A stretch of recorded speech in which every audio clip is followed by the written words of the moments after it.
we begin with breaking news. Bill Barr rebuking Trump. Major news here from what can only be described now as a besieged Attorney General of the United States. Bill Barr, for the first time now, and you may have heard this just briefly, it broke as we were coming on the air, he is claiming to disagree with President Trump. But let me get into it. This is a rare new interview, and it comes as the embattled Attorney General is taking heat for siding with Trump in this very controversial way, politically intervening in the case of convicted Trump aide Roger Stone, and many say blatantly politicizing the Department of Justice. Now, we're going to break down exactly what Barr is doing and why you can't really take it at face value. I'll show you the evidence. Now, let's take a look here at Mr. Barr claiming that what you need to focus on are the words. Public statements and tweets made about the department, about our people in the department, our men and women here, about cases pending in the department, and about judges before whom we have cases, make it impossible for me to do my job. That's the Attorney General of the United States appearing to criticize his boss, something Mr. Barr almost never does. And I can tell you, we've never seen him do anything like this on this high stakes of an issue. Donald Trump's own convicted aide, Roger Stone. Saying that the President of the United States makes it impossible for you to do your job sounds like criticism. And we're going to get into all of it. But then watch as Barr claims that basically the noise the President makes undercuts him. I'm not going to be bullied or influenced by anybody. And I said at the time, whether it's Congress, newspaper, editorial boards, or the president, I'm going to do what I think is right. And, I think I cannot do my job here at the department with a constant background commentary that undercuts me. Now, the question is, what is Mr. Barr doing right now? It's pretty clear that he's responding to what has been widespread condemnation, including from legal conservatives, after getting scorched by even his own allies. Take fellow Republican veterans of the Justice Department, President George W. Bush's Assistant Attorney General, Jack Goldsmith, who's previously defended Barr, but is now calling on him to outright quit unless he can better prevent and resist Donald Trump's politicized commands to the Justice Department. I add on top of that, Democratic leaders blasting Mr. Barr for meddling in the Stone case, condemning Donald Trump's attacks on the judge who will ultimately sentence Stone. AG Barr has deeply damaged the rule of law by withdrawing the DOJ sentencing recommendation. What a sad disappointment to our country. The nation now looks again to Chief Justice Roberts to make clear to President Trump that these attacks are unacceptable. That's just some of the condemnation from top Democrats. And let's be clear, Mr. Barr tonight has not changed a thing about the intervention in Roger Stone's case. He has not changed the results. He has not changed the substance. It is newsworthy to be sure that he's criticizing Donald Trump at all, but he's only doing so about the tweets. You might paraphrase Attorney General Barr tonight as saying, basically, I stand by all the political intervention in the Justice Department that even my own conservative colleagues say is wrong. I just wish Donald Trump wasn't tweeting about what we were up to. And let's go wider on the historical context. Donald Trump infamously said he wanted a Roy Cohn at his Justice Department. That is the disgraced and ultimately disbarred mafia lawyer, so known for breaking rules. And critics say that's what he's now getting with Bill Barr, who's clearly interfering to change the criminal case, the way this will be resolved of one of Donald Trump's closest allies. It's not even debatable that what he's doing cuts against all rules, norms, and requirements at the Justice Department. And for that, I give you Bill Barr in 2001 explaining the Justice Department is special and different. You don't mess around with it, you don't intervene, you don't interfere. Bill Barr has been busted, according to many experts and critics, for messing around, intervening, and interfering. And here's the bottom line on the substance. Barr's position remains the same, siding with Trump, protecting a Trump aide, intervening to the degree that these prosecutors quit in apparent protest. The Donald Trump DOJ plot is being supported widely by Mr. Barr. Now, though, under pressure, he has to do something. So to save himself, he is trying to argue the problem is the tweets. But don't lose your eye on the ball of what's actually happening. Barr backing the same results. I can't say that enough because that's what this is all about. Now, we begin with former federal prosecutor Maya Wiley, who worked at the Southern District of New York. We have some other special guests, but I wanted to speak with you first because, as is so often the case trying to cover these stories, both things can be true. It strikes me as newsworthy that Mr. Barr is trying to make it appear that he's criticizing his boss, President Trump, which he almost never does. And yet I put the first question to you on the substance, which we like to focus on here. Does any of this change Mr. Barr's approach to intervening in the Stone case? Nope. Nope. Nope. Look, what's clear here, and I think you said it, and I'll say it even a little more pointedly, Bill Barr is battling blame, but he's not battling for justice. I mean, remember that we're talking about Roger Stone, who not only lied under oath, he threatened a witness.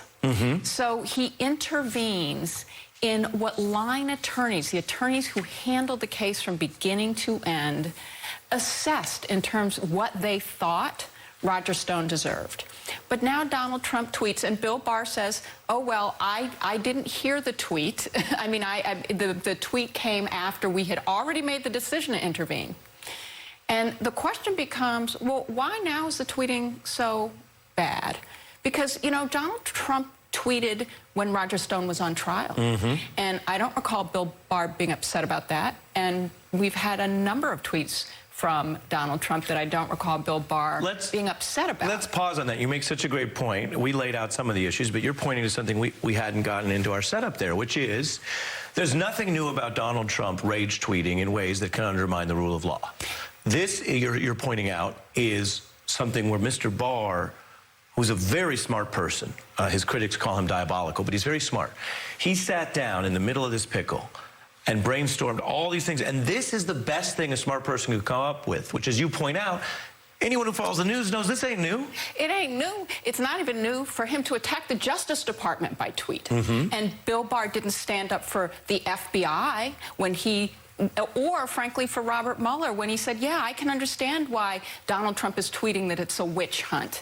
And he certainly didn't stand up for the FBI, and he certainly did stand up for conspiracy theories when Donald Trump was tweeting his conspiracy theories. Let's dig in deeper. I'm so glad you're our guest to kick this off. Mr. Barr said something in his confirmation hearing under oath that, to use the Nixonian reference now, would be inoperative, because he claimed he had no pressure from the president to make any political allegiances, to do the kind of meddling that he is now, the DOJ is literally accused of doing. So this is inoperative, but it's important because the tweet, if anything, bothers people who say, oh, now we're busted. Because if it's private, you can debate it. It's public. Everyone saw that he demanded special treatment for his friend Roger Stone, who's a convicted felon now. Look at Mr. Barr in the confirmation hearing. President Trump has sought no assurances, promises, or commitments from me of any kind, either express or implied, and I have not given him any. My allegiance will be to the rule of law, the Constitution, and the American people. So, the only thing I have to say to that is Senator Kamala Harris, when she asked him, has anyone from the White House asked you to open investigations or start investigations, the word suggest came up, and Bill Barr said, I'm struggling with the word suggest. Really difficult word for a very intelligent person to define, suggest. So I think what we know is he says what he needs to say when he needs to say it to help himself or Donald Trump. And today, it's himself. Really, really important. And as a prosecutor who I know cares about the rule of law on these issues, whichever way they break politically, I'm glad to have you. I want you to stick around with me, but I have a very special guest that I'm going to turn to now, which is Donald Ayer. He's known Bill Barr for more than 4 decades, worked with him at the Justice Department, preceded him as Deputy Attorney General under President George H.W. Bush. We are especially excited when we have seasoned veterans around, and you're one of them. Thanks for being on the beat tonight. Thank you. Good to be here. On the substance, what do you think of what Mr. Barr is saying today and what he is at the same time doing in this case that touches so closely to the president? Well, I think the two of you have really nailed the point that nothing he said today changes anything. And I think really what we need to do is take a couple of steps back and focus not just on the most recent event, which is bad enough, But to focus on the whole pattern of events that he's engaged in since he came in as Attorney General, I notice we're coming up, I think, tomorrow on the anniversary of his term as Attorney General, and this is probably one of the worst examples of interfering in an inappropriate way by clearly taking action out of the regular course of the routine and the process that the department follows. But if you go back, we all remember. Let me ask you about that for preference, just for preference and context. You're saying this is one of the worst examples. As mentioned, you served at a high level in the Bush senior administration. Do you see this as worse than any meddling that was exposed in the last, say, 2 or 3 administrations? When you say worst, help us understand what you mean. Well, what I'm focused on really is the whole pattern of conduct that he's engaged in since he came in. And it's a whole pattern of things that involves intervening out of the usual course in order to protect Donald Trump. And the first example that we all remember was when he went before, he wrote the letter and went before the cameras to say that the Mueller report didn't have any evidence of obstruction or didn't show a persuasive case of obstruction. And that was his publicity of it. But then what came out in the ensuing days and when people saw the report, indeed, it contained powerful evidence. We heard his comments effectively trying to overrule the decision of the Inspector General Horowitz, who looked into the FBI investigation, and he found that it was properly predicated and then there was no bias. And immediately Bill Barr and then his appointed prosecutor, Mr. Durham, come out and say, we disagree with that. We have the whole pattern of his conduct commenting on the FBI spying back before the investigation had been consummated. Well, let me play, since you mentioned that, let me play some of the spying and the other comments he's made against the backdrop of him knowing better, his own statement, you don't do this. Take a look. I think spying did occur. Yes, I think spying did occur. It is the left that is engaged in the systematic shredding of norms and undermining the rule of law. The evidence developed by the special counsel is not sufficient to establish that the president committed an obstruction of justice offense. When you look at all that, and he should know better given his experience, what do you make of what Mr. Barr is doing, and do you think he is still fit for this office? I don't think he's fit for the office because I think what he's done is to undertake a campaign essentially to undermine the Department of Justice as it was reformed and as we've all lived with it for the last 45 years, reformed following Watergate. At that time, Edward Levy, the Attorney General, essentially kind of gave instructions and thought through the process by which the Justice Department, given the power that it has, needs to bend over backwards to establish public trust in what it's doing.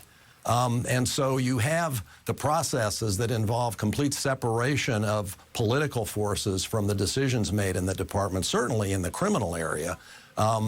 You have processes of review where I think, as was true with these sentencing recommendations, they went up through a process in the department and they went forward. They followed the guidelines. They were, whatever one thinks of them, is they're heavy or not heavy, they were the product of a process that relied upon the guidelines, which were put in place in order to try to make sentencing fair and uniform. And all of that got reviewed, and all of a sudden, at the time the president speaks up, Mr. Barr steps in. The problem is that we're losing an ability to have confidence that the department is not going to be influenced by improper forces. And when you think about someone goes easy on someone because they're the president's friend, well, what about the problem of going hard on someone because they're his enemy? Right, and what really happens in the backdrop of the president having publicly demanded investigations of his rivals, and where is democracy at, and who's going to speak up? And you, being someone who worked with Mr. Barr, who I mentioned work in the Bush Justice Department, we appreciate your straightforward analysis tonight. Donald Ayer, thank you, sir. Okay.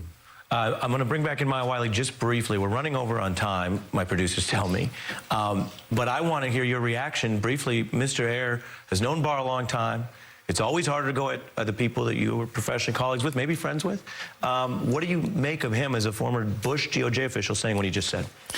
I think it speaks to the danger of the times we're in, and that I think what was so important about what Mr. Ayer said, and I completely agree with, is when justice isn't blind, it's broken.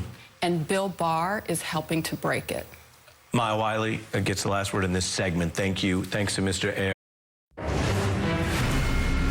The breaking news tonight, Attorney General Bill Barr standing by his intervention to help Roger Stone while also criticizing Donald Trump's tweets. He claims that Donald Trump has been made it impossible for him to do his job, and this comes as Donald Trump, of course, has been successful in getting the DOJ to help Roger Stone, and it's been sparking those protest resignations from prosecutors.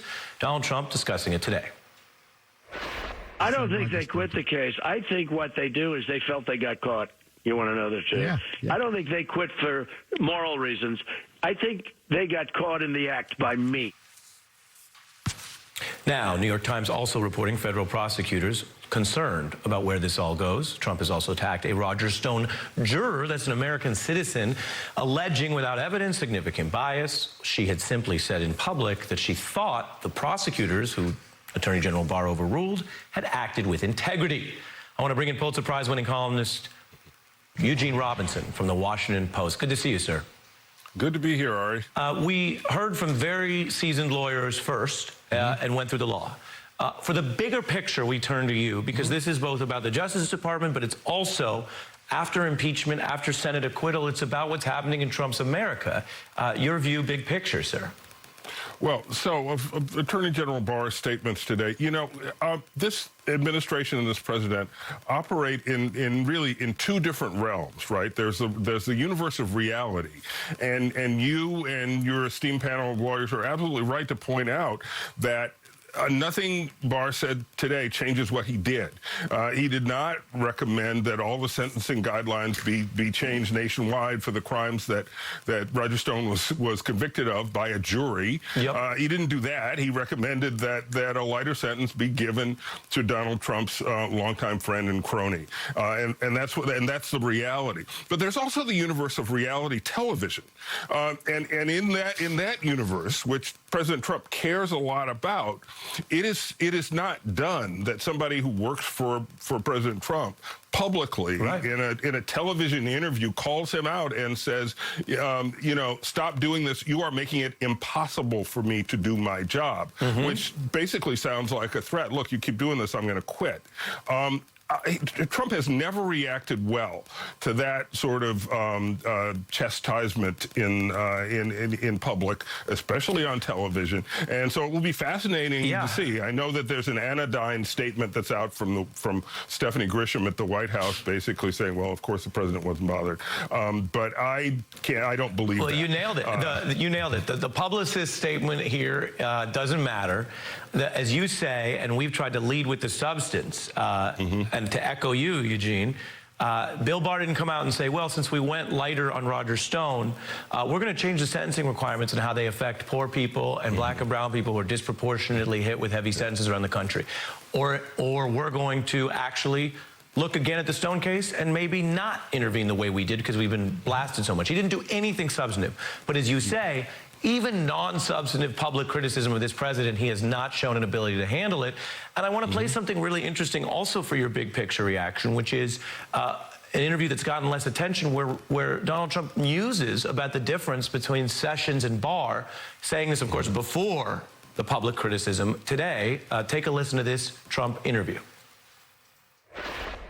My life would have been a lot easier. But I might have been less popular because they say they like that I fought it. They like that I won. They like that my base is much more energized. Bill Barr's a very good man doing a very good job, but my life would have been much easier. There's no question about it. Gene? Well, his life would have been easier, but the country would have been in, I believe, greater peril because, look, I was foreign correspondent for the Post. I covered South America at a time when big nations down there were just coming back from military dictatorship, trying to reestablish democracy. And one of the big problems was that justice was perceived as being politicized. And once you lose faith in blind justice, it's very, very hard to get it back. And what it gives rise to, it's like a corrosive, corrupting influence on the whole society. It encourages conspiracy theories and conspiratorial thinking. It makes everybody think, gee, you know, I should be on the take. I should be cutting every corner and getting every advantage because that's the way the world works. When you don't have a justice system that you can have faith in. And believe me, we do not want to go down that path, and we are closer to going down that path than in my lifetime, and it really, really worries me. You just said in your lifetime. We heard from Mr. Ayers earlier in the show, who knows Barr and served in the Justice Department, talk about some of the worst stuff he's seen in his lifetime and his service. It is striking and at least important to shine a light. Gene Robinson, thank you as always. When we're back in 30 seconds, I have a special report with our new information that you're going to want to see, we think, about this upcoming debate and heat on the Democratic Party.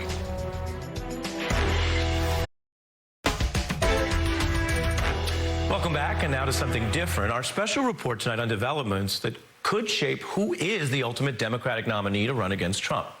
So how many people actually have been running for this Democratic presidential nomination? About 28, if you count them all up, but it does feel like the number of contenders is fewer. And that's because even before these first votes have started being cast, voters often see the real contender candidates as those who make the debate stage. And that makes sense. If you're not top 7, say, in last week's debate, how seriously should voters take you? And that number has just fallen to 6 since even that debate on Friday with Andrew Yang dropping out. In fact, even if you're pretty well known or have a lot of money, making the debate stage can make a big difference. Billionaire Ross Perot said he didn't initially care much about debates, but being on that stage with both parties' nominees, it made all the difference for his insurgent campaign. You think you'll be included in the debates? I could care less. Care less? No. You want to be in the debates? Oh, I'd love to if it's a real debate. The start of the debates next weekend. Ross Perot has been invited to join in. Why should you have been in this debate if you're running only 5% in the polls? Because we met all of the objective criteria of the debate commission. We were in the campaign last time and we were included in the debates. So what makes the objective criteria?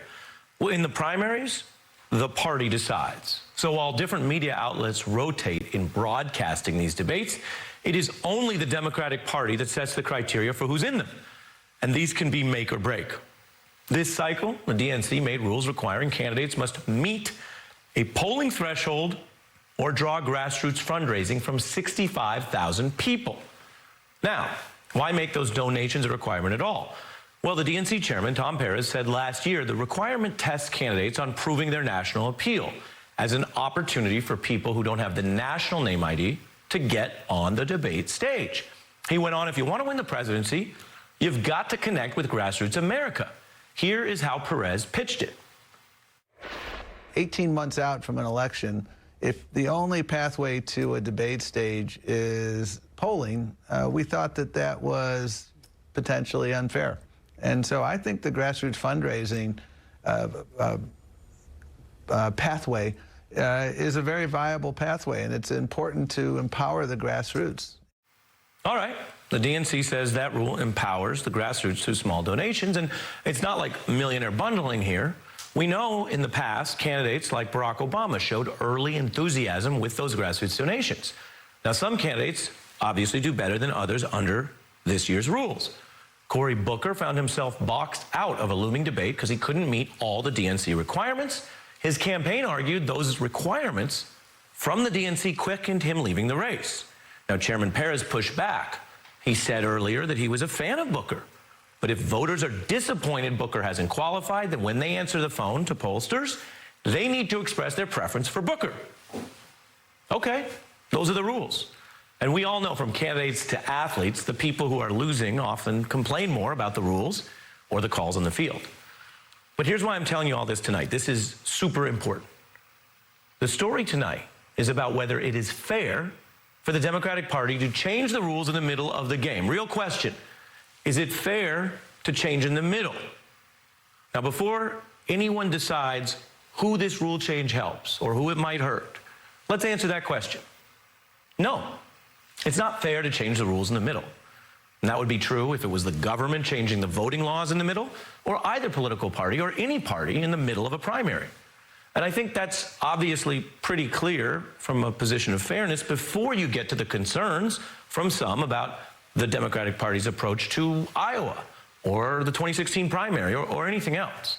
But here we are in the middle of the heart of this primary now, after campaigns built strategies trying to make the debate stage under the rules, and plenty of qualified candidates, as you know, have dropped out. Now the DNC is changing the rules for making the coveted debate stage, completely eliminating the requirement that candidates must have received donations from hundreds of thousands of people. And the new rules say candidates can now make the debate stage by meeting thresholds for delegates or polling. New rules, middle of the game. Now, Democrats who love one candidate may only be interested in how this affects that person. This is still politics, team sport. Who are you rooting for? But I'm also telling you tonight, this is a larger democracy question for a Democratic Party which says in its platform and in its campaigning this year that it stands for transparency and voting rights and fairness. So what is the impact? Well, so far, 5 candidates qualify for this next debate, and here they are. Only 3 of them, by the way, have passed that polling requirement. But by eliminating the grassroots donor requirement, the DNC is opening up a lane for a 6th candidate. And he is a big one. Former Republican Mayor Mike Bloomberg and his self-funded campaign. Now, under the original rules, a self-funder wouldn't make this debate. But now, Bloomberg could make future Democratic debates. It's early. He hasn't yet qualified, but he is actually getting close. He needs one more poll to put him at 10%. And the DNC is now catching fire. And not just from, I would call it, people who didn't make the debate. You're going to hear criticism from Democrats who qualified for the debate and some who have not.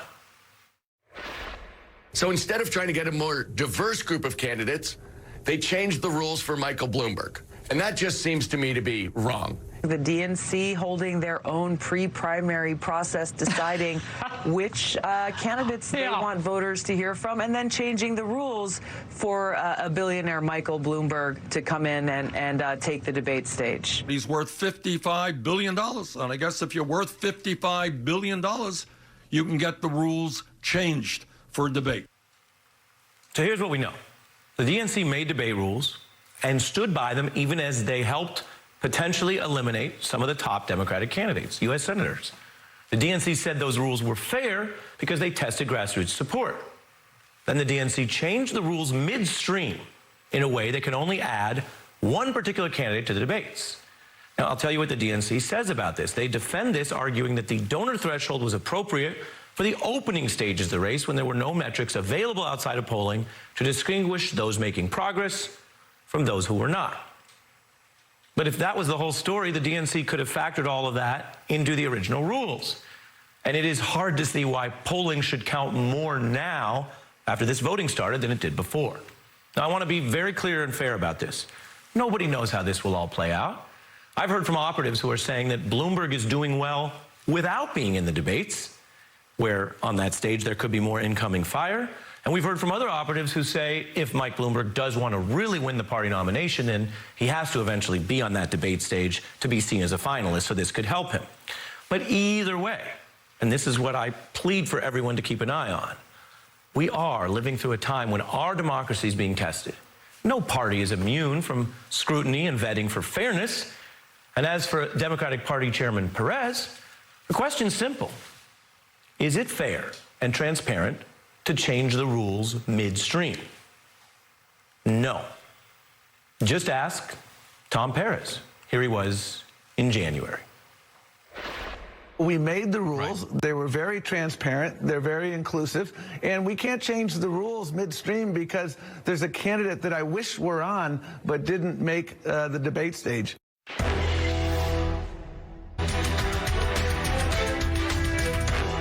I believe that the president has learned from this case. What do you believe the president has learned? The president has been impeached. That's a pretty big lesson.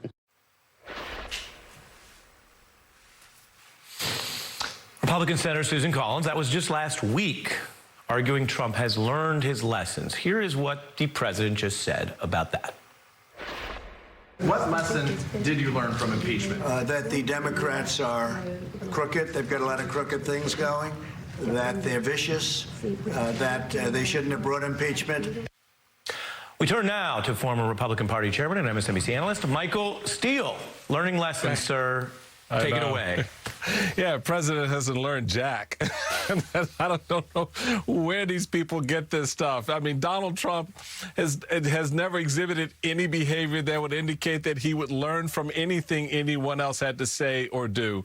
He is his own enterprise, and he knew from the beginning how he wanted this to play out, Ari. He's played it out that way with the help of, a very malleable Republican Senate, and with Democrats who made missteps along the way. And so the lesson that has to be learned for the rest of us it's not about teaching Donald Trump anything, is what do we learn from this as we get ready for the next 7 months of this campaign? What do we learn? I feel that. I didn't know what you were going to say, but I feel what you're saying. It's very KRS-One. You must learn. And if the president won't learn, then you're arguing very clearly we need to take, in your view, the Senator Collins' bizarre ideas about him and apply it to the body politic in the society. Yes. How do you do that? Well, you do it in a number of ways. One, just by using your own eyes and ears, and then applying your brain cells to what you see and you hear. And then, gosh, there's a process there where the rest of those things that your mama taught you kick in. And you go, well, that's just not good behavior. That's not something I want my children to learn. This is not the way our government should run. You're saying cognitive thinking. I got it from my mama. Yeah, what a concept, you know? I like it. Let me show you the pushback that another Republican senator, Lisa Murkowski, is getting. We dug this up. I don't think it's gotten much attention, but our beat team found a lot of the letters to the editor in Alaska, which is a known conservative state, complaining in the Anchorage Daily News about people like Senator Murkowski who are forever tainted as a traitor to the Constitution. They should find something else to do. Others saying in straight-up, straightforward Alaska language, God help our nation for this lack of moral courage. What do you, as someone who knows some of these states, it's a red state, obviously, think of that? Well, look, it tells you, again, this is where that whole cognitive piece kicks in. Folks out there, regardless of what you think in your little corner of your tribe, the rest of the community around you has an opinion, a thought, an idea about what's happening, and they are not disinclined to share it. And so when you see these headlines, and when people have objectively observed and internalized the last 3.5 years, they're going to come back to you with what their expectations are and what their fears are and what their concerns are. In fact, Ari, that's what Donald Trump did in 2016. He took that internalized fear and those concerns and he tapped into them because the body politic, including the media, was either ignorant of them or didn't take them very seriously. So that fed that narrative. So we know that now. We've learned from that. And the question is, what is the body politic? Whether it's center left, center right, whatever it happens to be, what does the media now do in taking lessons from what Donald Trump has already taught us? Because we know what's coming next is going to just take what we've already seen to a whole nother level of education. Well, do you want to wait for that education, or do you want to use the tools in front of you, the ballot box and your voice, to take the country in a different direction? I appreciate it. You've been there. You know these issues. You're smart, and you're so clear. It's like vitamin water. I appreciate you, Chairman Steele. You got it, my friend. Same back at you. Well, thank you. We'll have you back soon, I hope. We're in the election season. If you're into politics, this week's New Hampshire primary might have you kicking back and remembering where were you 4 years ago as Donald Trump was winning his first primary, as Sanders and Clinton were battling it out. And that 2016 race turned on many things, many unpredictable, including the sudden death of Justice Antonin Scalia, which was exactly 4 years ago today. We join you with this breaking news. Justice Antonin Scalia, the Supreme Court's most influential conservative, has died. Justice Scalia died sometime last night while in Texas at a guest ranch. This is a big shock. He was in apparently robust health. Americans are waking up to a huge story this morning, the passing of Justice Scalia, who is being remembered for his brilliant legal mind and fiery style on the bench. The political reaction was faster than any other such death of a public official. In fact, there was an RNC presidential primary debate that very night. Candidates were weighing in, and the candidate still seen by many Republicans as a long shot, Donald Trump, had his names ready.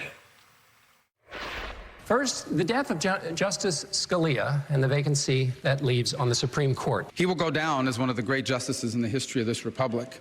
You talk about someone who defended consistently the original meaning of the Constitution. We could have a Dianne Sykes, or you could have a Bill Pryor. The next president needs to appoint someone with a proven conservative record. Justice Scalia was a legal giant. No one knew that night that Mitch McConnell would take that seat hostage, or that Trump would win and benefit from that maneuver, which had never been done quite like that before. Now, Donald Trump did not ultimately nominate either name he offered that night, Judges Dianne Sykes or Bill Pryor. But actually, as the history unfolds, I can tell you I happened to be anchoring special debate coverage that night, along with my colleague, Hallie Jackson, in the spin room, and we asked for details of why Donald Trump claimed to favor those particular judges. You also had the first question out of the gate on a day when everybody is talking about the news of Justice Scalia's death, and you seemed prepared for it. You mentioned a couple of names that you would pick as a nominee. Can you elaborate on that? I believe Dianne Sykes was one of the names you mentioned. Dianne Sykes. Yeah. She's very, very a wonderful woman. From everything I know, she's very conservative, highly thought of, from Wisconsin, and I think she'd be a good choice. But again, I'd have to vet Dianne Sykes. She's right now a federal judge. I would have to vet many people. I'll tell you, the perfect would be somebody as close to Justice Scalia as we could find. Hallie, one more question. What is it? Hallie, can you tell me what Ari's got one more for you, I think. If you can ask, what does he like about Judge Sykes and Judge Pryor? Ari Melber is our anchor here. As you know, Ari has our very deep legal background. He wants to know what is it specifically that you like about Judge Sykes and Judge Pryor that led you to bring them up? A tremendous record, a very conservative record, highly respected, great intellect, all of the things you need to have a great Supreme Court justice. Thank you much. Ari, back to you. Thank you to Donald Trump for joining us and joining Hallie Jackson. Thank you for joining us, as we say, and you heard the standard. Very conservative, highly respected. Here we are, just 4 years later, Donald Trump has put two very conservative officials on the Supreme Court. And it is a reminder as we follow all these issues, how that night was so different than the day before. No one knew what was coming, no one knew what was happening, and no one knew that Donald Trump was going to win that race and what would come after. A reminder to all of us to keep our eyes on the facts and avoid the predictions. We wanted to share that history capsule with you, as the Supreme Court will surely reverberate in this election. Now, when we come back, as promised, what I've been telling you about, two icons, Chris Matthews and Blondie's Debbie Harry, on the beat. Time now for a very special edition of Fallback. We are joined by two legends. First, music icon Debbie Harry, a rock and roll Hall of Famer, lead singer, of course, the groundbreaking band Blondie, known for hits like Call Me, Heart of Glass, and Rapture, a 1980 hit that the Wall Street Journal notes was the first major hip-hop hit to feature original music, not samples. Debbie Harry pushed limits. She bent genres. She has sold over 40 million albums worldwide, and her new memoir is Face It. And tonight she is paired with a giant of journalism making his fallback debut, Chris Matthews, host of the longest-running show on MSNBC, Hardball, author of 6 best-selling books, a veteran of the Carter White House and Tip O'Neill's Congress, an anchor who has interviewed just about every modern chief executive, from candidate Trump to Presidents Bush, Clinton, Ford, and Obama, and has been in the middle of some memorable lines of questioning in American politics. If you're going to ask a question, well, that's a tough question. It takes a few words. Get out of my face. If you're going to ask me a question, step back and let me answer. You know, I wish we lived in the day where you could challenge a person to a duel. So great to have you together. Thank you. Thank you. I love it. Chris, what in American life, big picture and politics, needs to fall back? We watch our network all day.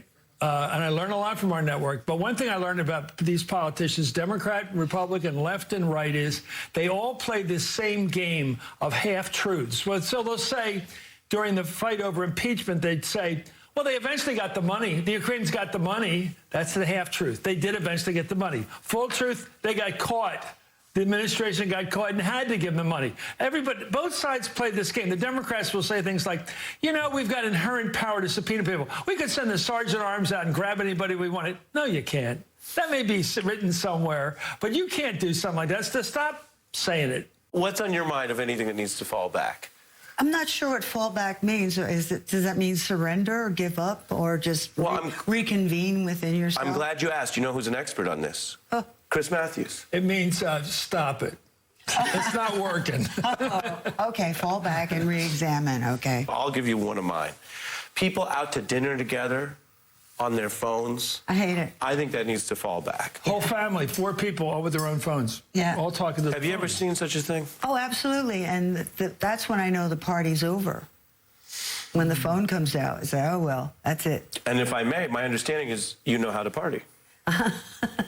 Now people are saying things are wavy. Have you heard this? Wavy is good. That's good? Wavy's good, yeah. You know what slang word has really survived? Yeah. Cool. Didn't the people say survived. cool in the 70s? Yes. In the 80s? And we still say cool But now. Neat didn't make it. Neat did not make it. It No. might come back, though. Do you think Neat will be back? Cool. It's why. Well, I keep thinking about cool. Obama was cool. Sinatra was cool. I think we know what cool means. Like you're unruffled. You can go through anything. You don't get rattled. You're cool in every kind of way. So Debbie, this is good. Did you think of yourself as cool when you were doing this punk stuff, new rock, hip hop, or you were just doing your thing? You didn't care whether it was cool. Well, I liked cool because I wanted to be a beatnik. Okay. So I sort of knew I aspired to cool. What advice would you give to young people? Oh, God. I think basically, you know, just be committed to what you want to do. And, you know, like you say, hold on to yourself. It's complicated, but if you have your core of your creativity, which is what, you know, I have to rely on, that's really where it counts. You know, when John Huston, the great director, was old, and he was got an oxygen mask on, and he was on Dick Cavett one night, which was very popular. And Cavett said to him, "What keeps you going? What are you?" And he said, "Interest."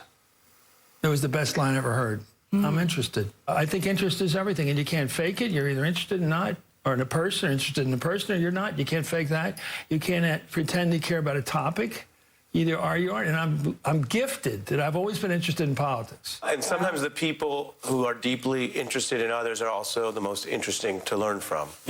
Thank you so much for being here. Oh, thank you. That's how you know you can tell I'm wrapping it up. Hey, thank you. Chris Matthews.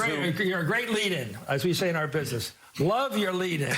He's right before me. And he might be working on a memoir, too, so he can get tips from you. My special thanks to Debbie Harry and Chris Matthews. Again, go out and get the book. It is Face It.